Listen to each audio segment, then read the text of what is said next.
Hello and welcome back to the studio. If you're new here, my name is Katrina Crouch. I'm an artist and educator, and I'm passionate about teaching the why behind the how so that you can take what you learn here and implement it in your own artwork. Now, one of the number one questions that I get from students is, how do I draw what's in my head? Or why can't I draw what's in my head?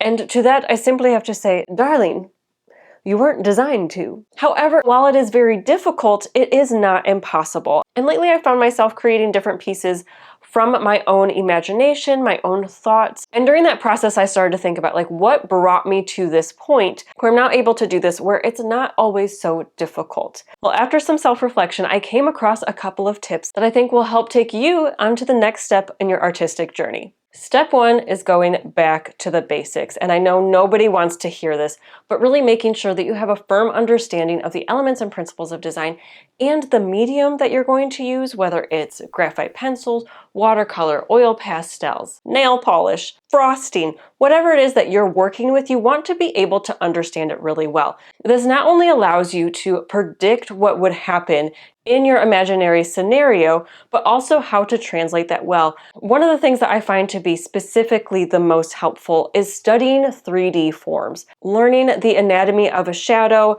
reflecting light, and really understanding how the form shifts and how the light will react to it.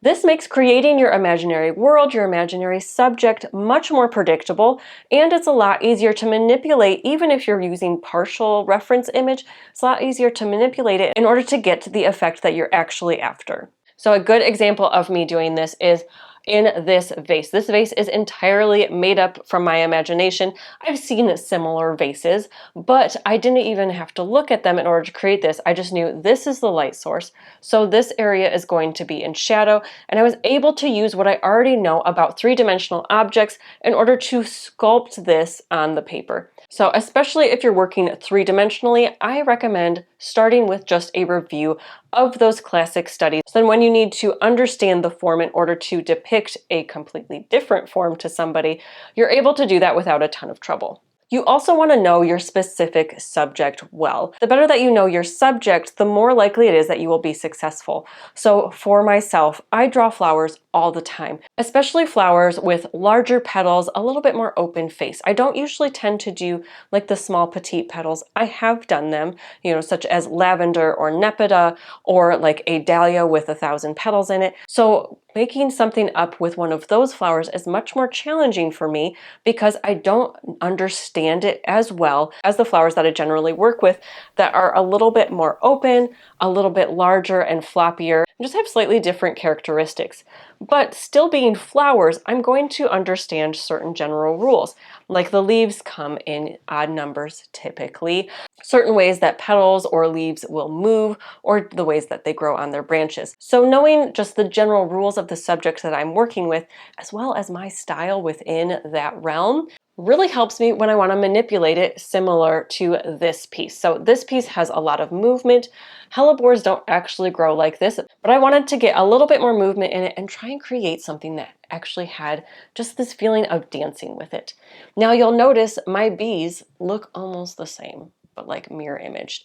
And that's not my favorite quality about this drawing, but I don't know bees as well. And so it's not too surprising that when I shifted it, I kind of only picked his head up a little bit and put the wings in slightly different position because I don't know them as well. So my skill set at this point was not quite high enough to be able to freestyle to the extent with the bees as I was with the flowers. So if you start to have ideas that are outside of your general subject area, I recommend really focusing on that subject. It's very difficult to start working in figures when you've always done landscapes. And that's just in general, and difficult does not mean impossible, but it's going to be challenging. There's going to be some learning curves. So now that you've gone back to the very basics and you've studied your subject well enough to understand its quirks and just how it should respond to the elements that you are adding into this story, it's time to create a plan. You want to get as much of what is floating around in your head down onto paper in more of an informal way before you start to take it to your final image. So I highly recommend sketchbooks for this. I know there are people out there whose sketchbooks alone are a work of art. And while I admire that, This is where I process things. This is where I have freedom to make a mess, to just do weird things that just help me to process what I'm learning and understand a little bit more about what I want to create. I don't want everything in here to be ready for a gallery. I just want it to be where I can process my thoughts without having to sacrifice some of my more expensive paper. But you definitely want to make notes, especially if you are stepping a little bit out of your style, or there's different lighting or colorways to consider with this piece that you might not work with normally. So having that down in either a sketchbook or even just a scrap piece of paper will help you to problem solve and kind of predict what areas you might need to do a little bit more research in. This piece was my most recent kind of completely from my head. And to create this, I followed all of the steps that we've talked about. So I've studied shadows. I studied shadows very recently, again, to kind of prepare for this piece. I've been working with the oil pastels. Like I said, I really understood the colors that I was using. None of the colors that are on here were new. The only thing I had to study a little bit more was this tree, because trees tend to be hard for me. So that wasn't a surprise as much, but I only included one tree when my original thoughts had several in here. And then once I had played around with the composition in my thumbnail sketches, I was ready to dive into the paper. Again, paper that I'm very familiar with, and techniques that were not a surprise for me. One way that I found really helped me to problem solve with this piece, that I took my time and I would make myself stop and step back from the piece. And we've talked about that before in art and how important it is to take the time, stop, and think. All right, I hope that this video was helpful for you and most of all, encouraging.